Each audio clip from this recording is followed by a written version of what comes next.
En este segundo me dicen tengo n números mayores o iguales que 0. Y tenemos una restricción, ¿verdad?, de que todos esos números suman 1. Y entonces la idea es demostrar que cuando yo agarro productos 2 a 2, ¿verdad?, en ese orden, a1 a 2, a 2 a 3, hasta el último, que sería a n-1 por n, eso va a estar acotado por un cuarto.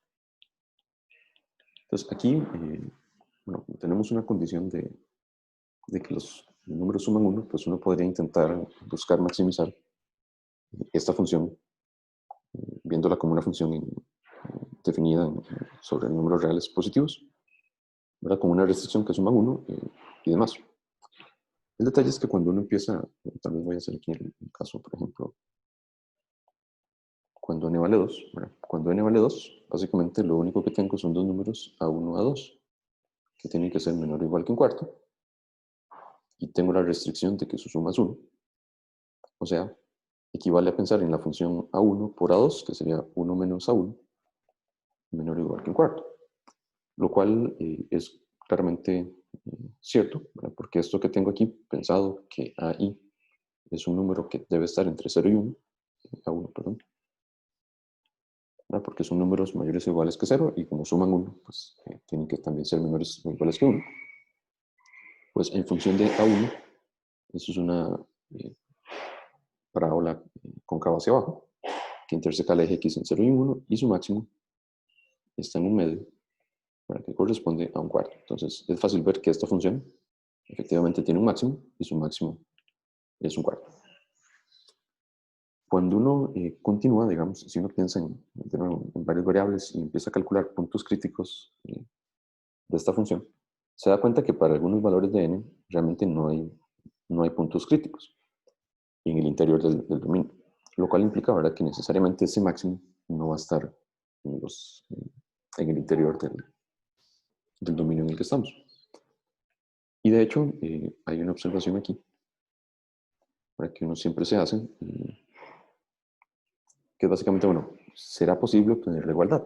En el caso de n igual 2 fue muy sencillo, aquí nos dimos cuenta, bueno, no lo puse, pero en el caso n igual 2 se da la igualdad. Entonces en el máximo de esta parábola, que es cuando a1 vale un medio, y como los dos números tienen que sumar un medio, pues ambos números son un medio.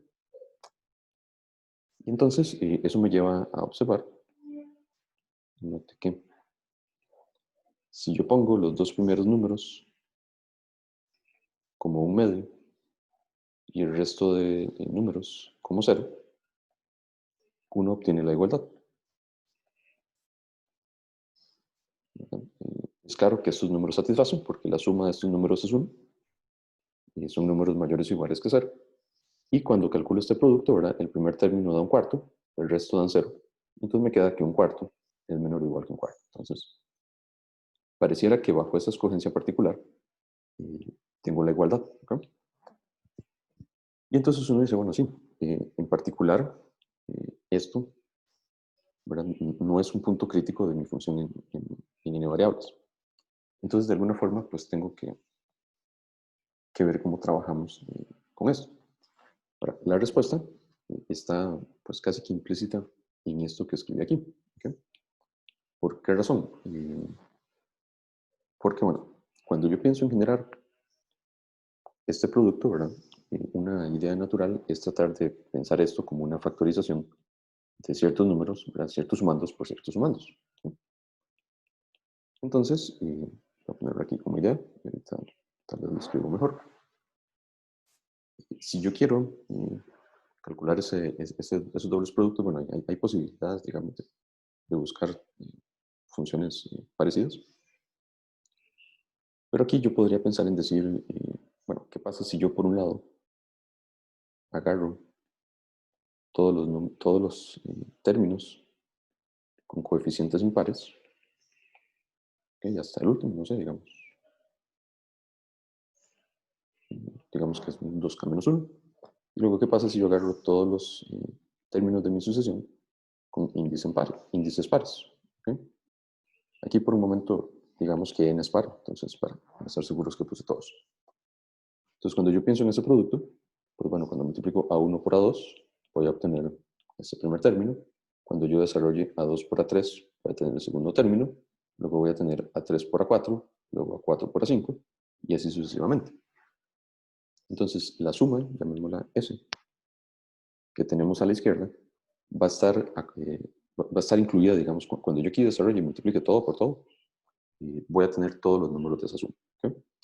¿Y eso por qué razón me sirve? Porque, bueno, mi suma,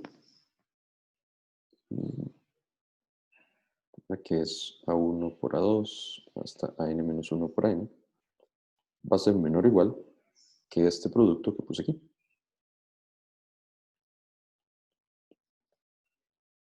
¿Okay? ¿Y por qué razón? Porque, bueno, en este producto todos los términos son positivos. Bueno, entonces, cuando yo me fijo, ok, el A1 por A2 es cuando multiplique estos dos. El AN por AN-1 es cuando multiplique los dos últimos. Entonces, la suma que yo ando acotando, que es la que tengo aquí a la izquierda, esa, es más pequeña que este producto. Entonces uno dice, bueno, podré tratar de acotar este producto de una manera inteligente. Y bueno, la respuesta es sí, porque yo sé que todos los números suman 1. Entonces, si yo a esta expresión la llamo P y a esta expresión la llamo Q, pues yo me pregunto cuál será el máximo de P por Q, con la restricción de que yo sé que P más Q tiene que sumar 1. Y curiosamente, esto que estoy escribiendo aquí es exactamente lo que tengo acá. Ya tengo el producto, ¿cuál es el máximo del producto de dos números? En este caso A1 y A2, en donde esos dos números suman 1. Bueno, el máximo de esa expresión es un cuarto. Entonces, digamos, a modo de intuición, ¿verdad? Entonces, yo sé que esto directamente va a ser menor que un cuarto, que es lo que queremos. Entonces, voy a escribir esto un poquito, a esta idea tal vez voy a escribirlo un poquito mejor. Entonces voy a pasar esto para abajo. Y entonces voy a escribir el caso par. El caso impar es análogo, nada más por. Entonces, si n fuera 2k, voy a definir P como la suma de todos los términos impares de mi sucesión. Y voy a llamar Q como la suma de todos mis términos pares. ¿Okay? Entonces, se tiene que P más Q vale 1, porque por hipótesis todos los coeficientes suman 1. Y además, por lo que dije antes, el producto de P y Q siempre va a ser menor o igual que un cuarto, porque ahora corresponde al gráfico de esta parábola que tengo acá. Entonces, dicho eso, pues es simplemente escribir lo que puse. La suma va a estar acotada por el producto de P y Q, que es menor que un cuarto. ¿Okay? Bueno, pues todos los términos A y J por acá son términos mayores o iguales que 0. Y en la suma de la izquierda tengo menos términos que los que tengo en la derecha. ¿Okay?